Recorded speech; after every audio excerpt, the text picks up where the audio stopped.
بسم الله الرحمن الرحيم. الرحمن علم القرآن، خلق الإنسان، علمه البيان. الشمس والقمر بحسبان، والنجم والشجر يسجدان. والسماء رفعها ووضع الميزان، ألا تطغوا في الميزان. وأقيموا الوزن بالقسط ولا تخسروا الميزان. والأرض وضعها للأنام، فيها فاكهة والنخل ذات الأكمام، والحب ذو العصف والريحان. فبأي آلاء ربكما تكذبان؟ خلق الإنسان من صلصال كالفخار، وخلق الجن من مارج من نار. فبأي آلاء ربكما تكذبان؟ رب المشرقين ورب المغربين. فبأي آلاء ربكما تكذبان؟ مرج البحرين يلتقيان، بينهما برزخ لا يبغيان. فبأي آلاء ربكما تكذبان؟ يخرج منهما اللؤلؤ والمرجان.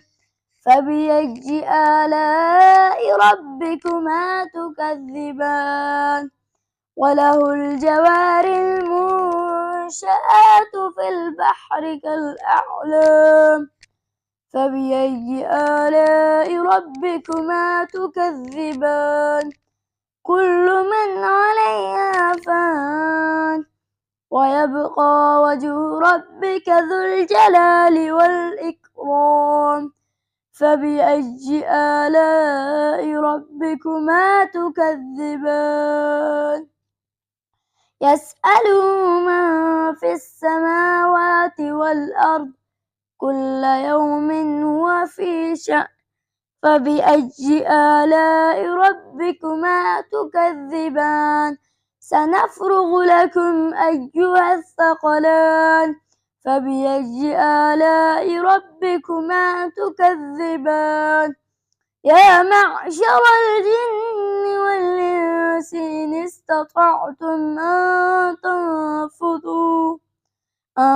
تنفذوا من أقطار السماوات والأرض فانفذوا، لا تنفذون إلا بسلطان. فبأي آلاء ربكما تكذبان؟ يرسل عليكما شواظ من نار ونحاس فلا تنتصران. فبأي آلاء ربكما تكذبان؟ فإذا انشقت السماء فكانت وردة كالدهان. فبأي آلاء ربكما تكذبان؟ فيومئذ لا يسأل عن ذنبه إنس ولا جان. فبأي آلاء ربكما تكذبان؟ يعرف المجرمون بسيماهم فيؤخذ بالنواصي والأقدام. فبأي آلاء ربكما تكذبان؟ هذه جهنم التي يكذب بها المجرمون، يطوفون بينها وبين حميم آن. فبأي آلاء ربكما تكذبان ولمن خاف مقام ربه جنتان فبأي آلاء ربكما تكذبان ذواتا أفنان فبأي آلاء ربكما تكذبان فيهما عينان تجريان فبأي آلاء ربكما تكذبان فيهما من كل فاكهة زوجان فبأي آلاء ربكما تكذبان متكئين على فرش بطائنها من استبرق وجنى الجنتين دان